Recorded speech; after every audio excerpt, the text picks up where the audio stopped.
ചേച്ചി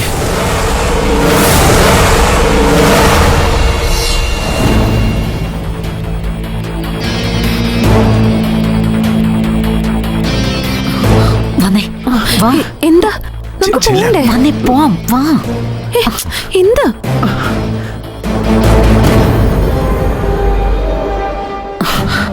അവൻ മുകളിലത്തെ അവന്റെ മുറിയിലേക്കാ പോകുന്നത്. അവിടെ സേഫ് അല്ല.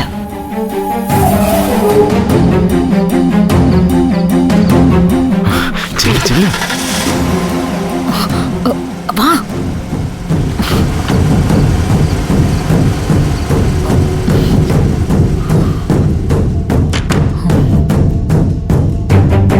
എനിക്ക് പോണം. നിങ്ങൾ എന്തായി കാണിക്കുന്നേ? പോവാം, അല്പം കഴിയട്ടെ. എന്തിനാ അല്പം കഴിയുന്നേ? ആരാ ആ കാറിൽ വന്നത്? റിലേറ്റീവ് ആണോ അതോ പോലീസ് ഓഫീസറോ മറ്റോ? അതൊക്കെ ഞാൻ പറയാം. നീ കുറച്ചു നേരം കൂടി വെയിറ്റ് ചെയ്യണം. ശബ്ദം ഉണ്ടാക്കാതെ ഈ മുറി നിൽക്ക്. പുറത്തേക്ക് ഇറങ്ങരുത്. നിന്നെ ഈ രാത്രി തന്നെ ഞാൻ വീട്ടിലെത്തിക്കും. വാക്ക്. പോവല്ലേ പോവൽ.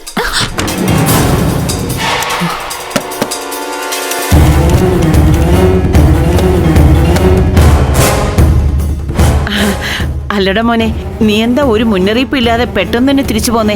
അത് പിന്നെ എനിക്ക് എന്തൊക്കെയോ ടെൻഷൻ പോലെ. ഡേ ടു ഡേ ബിസിനസ്സിലൊന്നും കോൺസെൻട്രേറ്റ് ചെയ്യാൻ പറ്റുന്നില്ല. അതെന്ത് പറ്റി? നന്ദയുമായിട്ടുള്ള റിലേഷൻ ഡൈവോഴ്സിലെത്തി നിൽക്കുമല്ലേ. ലീഗലി സെപ്പറേറ്റഡ് ആവുന്നതുവരെ അതിങ്ങനെ മനസ്സിൽ കിടന്ന് ഡിസ്റ്റർബ് ചെയ്തുകൊണ്ടിരിക്കും. അതിനൊരു തീരുമാനം ഉണ്ടാക്കണമെന്ന് ആലോചിച്ചാ ഞാൻ വന്നത്.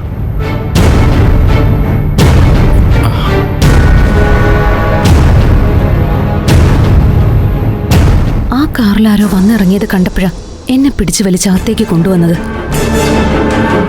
അപ്പോ അതാരായിരിക്കും വന്നത്? മഹേശ്വരി കുഞ്ഞമ്മ പേടിക്കുന്ന ആളെന്ന് പറയുമ്പോ ആരാണെന്ന് കാണാനും പറ്റിയില്ല. എടാ, അപ്പൊ അതുവരെ നീ US തിരിച്ചു പോകുന്നില്ലേ? എൻ്റെ ഇപ്പോഴത്തെ തീരുമാനം അങ്ങനെയാണ്. അപ്പൊ നിന്റെ ബിസിനസ് ഒക്കെ? അതിവിടെ ഇരുന്ന് ഓൺലൈനിൽ ഹാൻഡിൽ ചെയ്യാവുന്നതേ ഉള്ളൂ.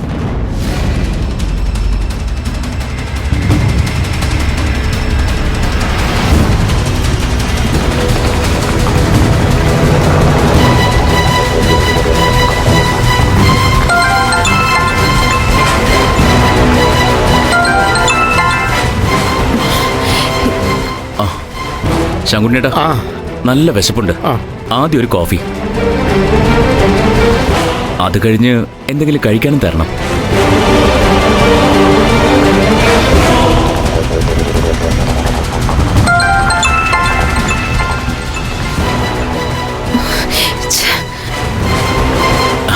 സോറി, ലേറ്റ് നൈറ്റ് ആയിട്ട് ശങ്കുണ്ണേട്ടനെ മെനക്കെടുത്തിയതിന്. അല്ല, എനിക്ക് കഴിക്കാൻ എന്താ കിച്ചണിലുള്ളത്? നിനക്ക് വേണ്ടത് എന്താന്ന് വെച്ചാ ശങ്കുണ്ണിയായിട്ട് ശരിയാക്കി തരും. ആദ്യം നീ നിന്റെ മുകളിലത്തെ മുറിയിൽ പോയി ഫ്രഷ് ആയിട്ട് വാ. അതാ നല്ലത്. വേണ്ട,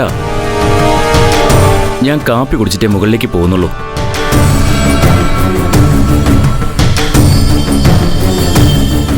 അതിനു മുന്നേ ചില മെസ്സേജുകൾ എനിക്ക് അയക്കാനുണ്ട്.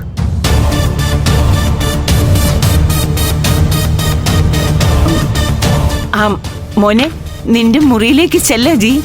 കോഫി ശങ്കുണ്ണ മുറിയിലേക്ക് കൊണ്ടുവന്ന് തരും. ദീർഘയാത്ര കഴിഞ്ഞ് ഇവിടെ വന്ന് നെടുന്നെടുങ്ങനെ ഇരിക്കേണ്ട കാര്യമുണ്ടോ? അതൊന്നും സാരമില്ലെന്നേ. ഇതെന്താ എന്നെ മുകളിലേക്ക് പറഞ്ഞു വിടാൻ എല്ലാവർക്കും എന്തോ തിരക്കുള്ളത് പോലെ?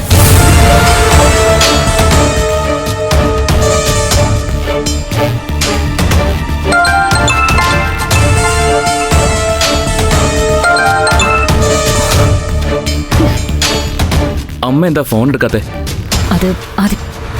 അതിപ്പോ എടുത്ത ശരിയാവില്ല. അതെന്താ ശരിയാവാത്തെ? ആരായി വിളിക്കുന്നേ? അന്നകുര്യനാ. ആഹാ, ഡോക്ടർ ആന്റി ആണോ? ഇങ്ങ് തന്നെ, ഞാൻ തിരിച്ചു വിളിക്കാം. അതിന്റെ ആവശ്യമില്ല. അന്നയുടെ ഫോണിൽ നിന്നും മകളെ റബേക്ക വിളിക്കുന്നതാ. അതെങ്ങനെ അമ്മയ്ക്ക് മനസ്സിലായി?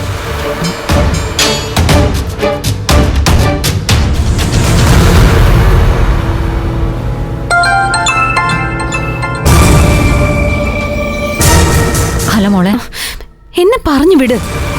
അത് മോളെ, ഞാനൊരു 10 മിനിറ്റിനകം അങ്ങോട്ട് വിളിക്കാം. ഞാൻ ഒരാളുമായിട്ട് സംസാരിച്ചുകൊണ്ട് നിൽക്കുക. മാഡം ഇങ്ങനെ പേടിക്കാൻ ആരാണ് അയാള്? അത് പറ. അതൊരു ഗസ്റ്റാണ്. വിളിക്കാൻ ഞാൻ. Hello hello. എന്താ അമ്മേ, അമ്മയ്ക്ക് ഞാൻ ഗസ്റ്റ് ആയോ?